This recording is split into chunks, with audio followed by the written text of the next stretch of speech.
어느 연못에 황새 2마리와 개구리 1마리가 살고 있었습니다. 여름이 지나자 건기가 되면서 연못물이 말랐습니다. 다른 곳으로 옮겨야 되는데 어떻게 움직일까? 이주를 어떻게 해야 될까 고민하다가 개구리가 아이디어를 이제 얘기했습니다. 그것은 날씨 있는 황새가 양쪽에 막대기를 물고 그 가운데 이 개구리가 물어서 비행하는 방법이었습니다. 떠나기 전 이들은 서로 약속했죠. 절대 입을 열어서는 안 된다라고 말이죠. 이들이 공중을 날 때 이것을 본 농부가 기쁨을 신기하잖아요. 야, 또 황새 2마리가 이 개구리 이렇게 나르고 있나. 그래서 이렇게 칭찬했습니다. 야, 누가 그런 생각을 했을까? 이 감탄을 했습니다. 그러자 개구리는 자랑을 하고 싶어서 견딜 수가 없는 것이죠. 너무 자랑하고 싶은 나머지 개구리는 입을 열어서 이렇게 말했습니다. 내가 했지요. 어떻게 됐을까요? 개구리가 떨어져 죽고 말았다는 슬픈 이야기라는 것이죠. 자신이 한 일이 남들에게 공감이 가고 남들의 칭찬을 받을 때 자랑하고 싶은 것이 인지상정이라는 것입니다. 그런데 자랑을 하다 보면 내 자신이 대단한 것처럼 보여서 자칫 교만한 사람이 될 수 있음을 말해주고 있는 겁니다. 교만하면 악인이 될 수밖에 없는 것이죠. 교만하면 넘어질 수밖에 없죠. 넘어진다라는 말은 영적인 죽음을 맞이한다. 그리고 육적인 죽음도 맞이할 수 있음을 말하고 있는 것입니다. 악마는 집요하게 우리를 공격합니다. 근데 공격하는 방법도 다양하다라는 것이죠. 그 중에서 사단이 사용하는 7가지 덫이 있는데 첫 번째로 여러분 사단이 사용하는 그 덫은 아주 하찮은 것들이라는 것이죠. 대단한 것들로 우리를 유혹하지 않는다라는 겁니다. 첫째로 이렇게 얘기합니다. 누구나 하는 것인데 내가 했다고 죄가 되지 않아. 괜찮아. 하라고 얘기합니다. 둘째, 아직 젊으니까 신앙은 나중에 늙어서 신앙을 하면 돼. 지금 마음껏 쇼핑가고 마음껏 캠핑가고 마음껏 놀아. 이렇게 말한다는 것이죠. 셋째로 아주 미미한 것은 큰 양심의 가책을 느끼지 않는다는 것입니다. 넷째로 이번 딱 한 번만인데 어때? 괜찮아? 괜찮아? 이렇게 말한다는 것이죠. 다섯째에 이렇게 얘기합니다. 그동안 너무 힘들게 살았으니 이 정도는 보상 차원에서 괜찮아 라고 말한다는 것이죠. 여섯째, 이것은 나에게 주어진 좋은 기회가 될 수가 있어 말한다는 겁니다. 일곱째, 아무도 보지 않으니까 문제가 없어 말한다는 것이죠. 여러분, 사단은 사단의 모습으로 큰 문제로 우리들을 유혹하지 않는다는 것이죠. 사단은 은근슬쩍 자신의 꾀를 제시합니다. 그 꾀가 엉뚱하고 양심의 가책을 심하게 받을 수 있는 것을 말하지 않는다는 것입니다. 여러분, 이런 사단의 덫에 절대로 빠져들지 마시기를 바랍니다. 죄와는 피 흘리기까지 싸워야 된다는 것이죠. 미국에서 능력있게 부귀를 인도하였던 빌리 선데이라고 하는 목사님이 이렇게 외치며 살았습니다. 나는 죄와 싸우겠습니다. 발이 있는 한 죄를 쳐버리겠고 주먹을 가지고 있는 한 죄를 쳐버리겠습니다. 머리를 가지고 있는 한 죄를 받아버리겠고 이를 가지고 있는 한 죄를 물어 뜯겠습니다. 내가 늙어서 주먹도 발도 이도 힘도 없을 때라도 영광의 집에 들어가기까지 잇몸이라도 죄와 싸우겠습니다. 그래서 죄를 이기겠습니다. 고백했다는 것이죠. 여러분, 이 얼마나 위대한 결단인지 모릅니다. 이런 결단이 없이는 죄와 싸워 이길 수가 없다는 것이죠. 악인들은 이런 결단을 하지 않는다는 것이죠. 악인들은 죄와 싸워 이기겠다고 다부진 각오를 하지 않는다는 겁니다. 악인들은 죄인들의 길에 서서 죄인들과 이야기하고 죄인들의 길에 떠나지 않는다라는 것입니다. 사랑하는 성도 여러분, 악인들의 꾀를 따르지 마시고 죄인들의 길에 서지 마시며 오만한 자의 자리에 앉지 마시기를 예수 이름으로 간절히 축원드립니다. 오늘 본문은 지난주에 말씀드렸듯이 의인과 악인에 대한 실상, 또한 특징, 그리고 의인과 악인의 운명에 대해서 말씀하고 있는 본문입니다. 오늘 말씀을 통해서 복 있는 사람이라고 하는 두 번째 시간 제목으로 악인들의 특징, 의인들의 특징에 대해서 하나님의 은혜를 나누길 원합니다. 4절이죠. 한번 읽어봅니다. 시작. 악인들은 그렇지 아니하며 오직 바르는 교와 같도다. 아멘. 이 4절의 말씀은 악인들의 결과 내지는 악인들의 최후에 대해서 말씀하고 있는 것입니다. 첫째로 악인들의 특징이 뭐라고 말씀합니까? 악인들은 바람에 나는 겨와 같다 말씀합니다. 누가복음 3장 17절이죠.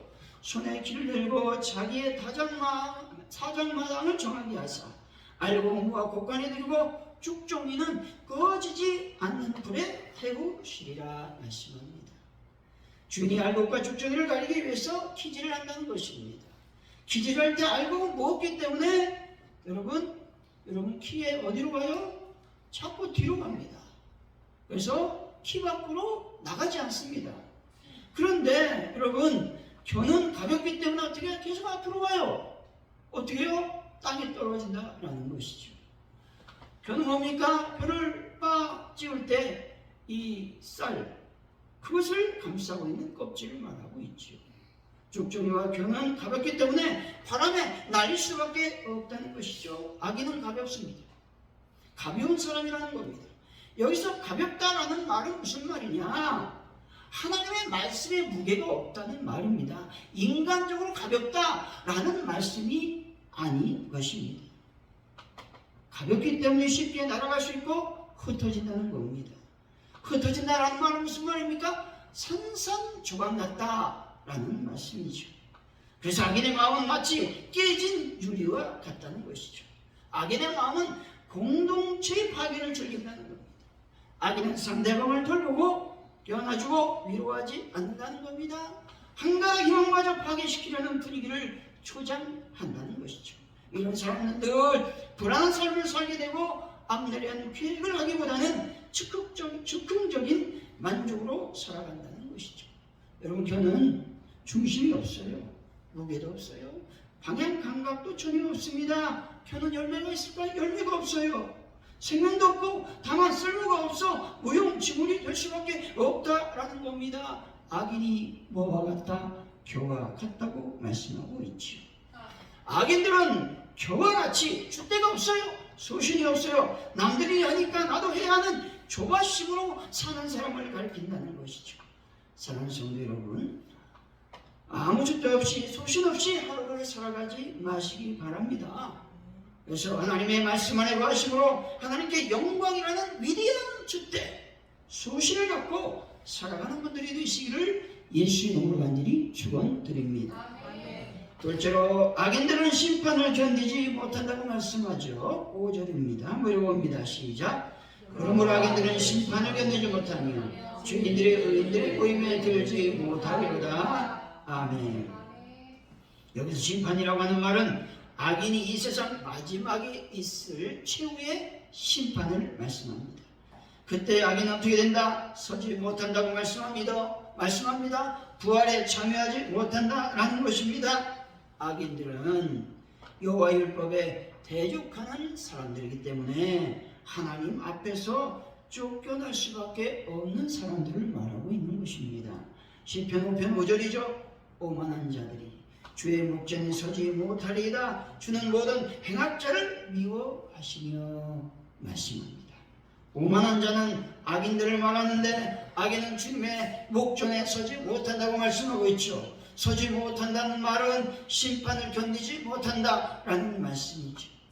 여러분, 하나님은 행악자를 미워하신다고 말씀합니다. 행악자라는 말이 무슨 말입니까? 파괴적인 행위를 일삼는 자를 말하죠. 불의를 행하는 자를 말하고 불법적인 일을 계획하고 계속적으로 저지르는 자를 말합니다. 하나님께서 싫어하시는 일을 계속하는 사람들을 말하는데 어떤 사람들? 우상숭배자들, 하나님이 없다고 말하는 자들, 이단자, 그리고 하나님을 대적하는 문화를 퍼뜨리는 자들을 말한다는 것이죠. 성도들을 미혹시키는 자들을 말한다라는 겁니다. 이런 자들이 다 행악자들이라고 말하고 있죠.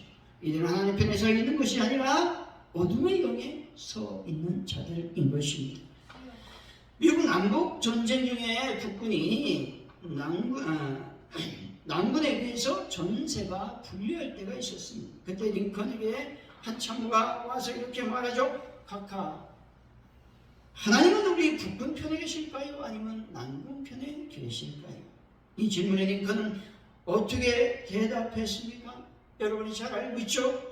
나는 하나님이 우리 편에 계신가, 적의 편에 계신가 관심이 없네. 오직 나의 고민은 내가 하나님 편에 서 있는 것이라네 말했다는 것이죠. 여러분, 의인들은 늘 무엇 때문에 고민합니까? 내가 하나님 편에 서 있는가, 그렇지 않은가를 고민한다는 겁니다. 하지만 악인들은 하나님이 없다고 말하는 자들도 상황이 마음을 뺏깁니다. 환경의 원망과 불평을 하는 사람들이라고 하는 것이죠. 요한계시록 6장 17절 말씀입니다. 그들의 진노의 큰 날이 이르렀으니 누가 능히 서리요 하더라. 하나님께서 심판하실 진노의 큰 날에 악인은 결코 서지 못한다고 말씀하지. 악인들은 심판을 견디지 못하고 다 쓰러지게 된다고 말씀하고 있는 겁니다. 사랑하는 성도 여러분, 항상 하나님 편에 서 계심으로 언제나 악을 이겨 승리하는 분들이 되시기를 예수 이름으로 간절히 축원드립니다. 셋째로, 악인들은 의인의 모임에 들지 못한다고 말씀하고 있습니다. 5절이죠. 다시 한번 읽어봅니다. 시작. 그러므로 악인들은 심판을 견디지 못하며 죄인들이 의인들의 모임에 들지 못하리로다. 아멘. 의인들의 모임이라고 하는 말은 거룩한 장소를 말합니다. 다시 말해 하나님의 언약궤가 모셔져 있는 성소나 성전을 말씀하고 있죠. 최종적으로 메시아께서 모든 성도를 불러 모으실 하늘에 있는 새 예루살렘을 말하고 있습니다. 따라서 의인들의 모임은 하나님의 심판 앞에서도 부끄러움 없이 설 수 있는 자들의 모임을 말하고 있는 것입니다. 사랑하는 성도 여러분, 하나님을 더욱 사랑하시고 하나님의 심판날에 반드시 의인의 모임에 들어가는 분들이 되시기를 예수 이름으로 간절히 축원드립니다. 그렇다면 복 있는 사람의 특징은 과연 어떤 것들이 있을까? 첫째로, 복 있는 사람은 철을 따라 열매를 맺는다는 것이죠. 3절이죠. 한번 읽어봅니다. 시작. 그는 시냇가에 심은 나무가 철을 따라 열매를 맺으며 그 잎사귀가 마르지 아니함 같으니 그가 하는 모든 일이 다 형통하리로다. 아멘. 여기서 그라고 하는 말은 복 있는 사람을 말하고 있죠. 복 있는 사람의 최후, 그 최후에 대해서 말하고 있는 겁니다. 복 있는 사람의 최후는 시냇가에 심은 나무라고 말씀하고 있죠. 시냇가에 심은 나무의 특징이 무엇입니까? 물을 원활하게 공급받을 수 있다라는 것입니다. 사시사철 물이 철철 넘치는 그곳에 뿌리를 내리고 있는 나무가 시냇가에 심은 나무라는 겁니다. 그렇기 때문에 가뭄이 와도 겁나지 않습니다. 더위가 와도 두렵지 않다는 것이죠. 때문에 여러분, 시냇가에 심은 나무처럼 여러분의 이 뿌리를, 여러분의 마음의 뿌리를 어떻게 늘 말씀에 여러분 뿌리를 내리고 있어야 된다는 것이죠. 영국 런던의 템즈강 근처의 재판석들에는 아주 유명한 포도나무 한 그루가 있다는 것이죠. 그 포도나무는 유난히 맛이 좋은 열매를 맺었습니다. 그래서 식물학자들이 이 포도나무 씨를 잘 이제 개발해서 이 종자로 삼아서 우리가 영국 각곳에 이 전파를 해야 되겠다, 이런 생각을 하고 그 포도나무 씨를 조사 연구했습니다. 근데 조사 연구를 했는데 그 씨가 별반 차이가 없는 겁니다. 그냥 다른 그 포도나무 그 열매랑 이 재판소들에 있는 이 포도나무 열매랑 맛이 여러분 이 특징에 대해서는 아주 똑같다라고 하는 것입니다. 그러나 왜 유독 이 템즈강 이 포도나무가 맛이 있느냐 하는 겁니다. 그것은 다른 것이 아니라 그 포도나무 뿌리가 어디에 뿌리를 갖고 있습니까? 템즈강 강 그 깊은 곳까지 뿌리를 내리고 있었다라고 하는 것이죠. 그래서 충분히 수분을 빨아들이고 영양을 공급받을 수 있기 때문에 영국에서 가장 맛있는 열매를 얻을 수 있었다라는 말입니다. 복 있는 사람은 뿌리를 물 근원에 두고 있는 템즈강 그 포도나무처럼 하나님께 믿음의 뿌리를 두고 있는 성도를 가리킨다는 것이죠. 하나님을 믿는 성도들은 시냇가에 심은 나무가 되어 환난과 어려움이 닥친다 하더라도 든든하게 버티고 서 있다는 것이죠. 심한 기근 같은 어려움이 온다 하더라도 믿음의 뿌리를 하나님께 두고 있기 때문에 그 모든 환난을 이겨낼 수 있는 힘이 생긴다라는 것입니다. 시냇가에 심은 나무의 특징이 뭘까요? 철 따라 열매를 맺게 된다는 겁니다. 열매를 맺으려면 그 조건이 어떻게 될까요? 완벽한 기후가 있어야 됩니다. 물이 있어야 됩니다. 햇빛이 조화를 이루어야 됩니다. 물은 있는데 날씨가 춥습니다. 결코 열매를 맺지 못할 겁니다. 날씨도 좋습니다. 햇빛도 잘 비춥니다. 그런데 열매가 맺지 않습니다. 왜 그렇습니까? 가물었기 때문에 그렇습니다. 날씨도 좋고 여러분 햇빛도 좋고 여러분 물이 있어야 열매를 잘 맺을 수 있다라고 하는 것이죠. 허드슨 테일러의 간증이죠. 그는 비전을 갖고 영국 오지로 가서 하나님의 말씀 복음을 전파했습니다. 그런데 어찌된 일인지 해가 거듭할수록 하나님의 선교 사역이 잘 되지 않습니다. 어림이 닥칩니다. 육체에는 질병까지 찾아왔습니다. 절망과 낙담에 빠져 약할 대로 약해진 테일러에게 여동생이 편지를 보냈습니다. 이렇게 써 있습니다.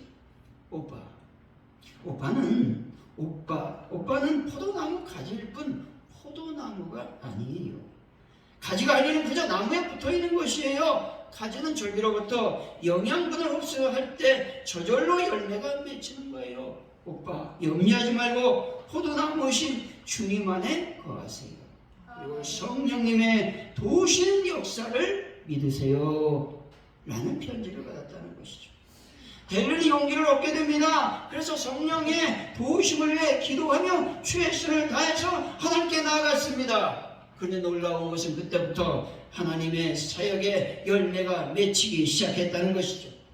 그는 영국으로 돌아와서 이렇게 간증합니다. 저는 사역의 열매를 위해서 최선을 다했습니다. 하지만 불가능했습니다. 무기력과 절망에 빠져 하루하루를 보냈습니다. 그런데 어느 날 동생이 편지를 받고 무릎을 꿇게 되었습니다. 주 안에 구함을 확실히 믿게 되었습니다. 그리고 성령님이 나와 함께 계시게 된 사실과 성령님이 나를 돕고 계심을 확실히 믿게 되었습니다. 그랬더니 인생은 감사와 기쁨으로 변하고 사역의 열매가 맺히기 시작했습니다. 하나님의 성령님의 도우심을 구하면서 하나님의 사역을 감당할 때 놀라운 열매가 맺히게 된다라는 사실입니다. 사랑하는 성도 여러분, 하나님께 여러분의 신앙의 뿌리를 깊이 내리심으로 사역의 열매, 봉사의 열매, 그리고 전도의 열매를 맺으시기를 예수 이름으로 간절히 축원드립니다. 둘째로 복 있는 사람의 특징이 과연 뭘까? 잎사귀가 마르지 않으니 형통하게 된다라는 것입니다. 3절이죠. 한번 읽어보죠. 3절 시작. 그는 시냇가에 심은 나무가 철을 따라 열매를 맺으며 그 잎사귀가 마르지 않는 것 같으니 그가 하는 모든 일이 다 형통하리로다. 아멘. 열매 맺는 나무는요 잎사귀가 마르지 않는다라는 겁니다. 이것이 당연하죠.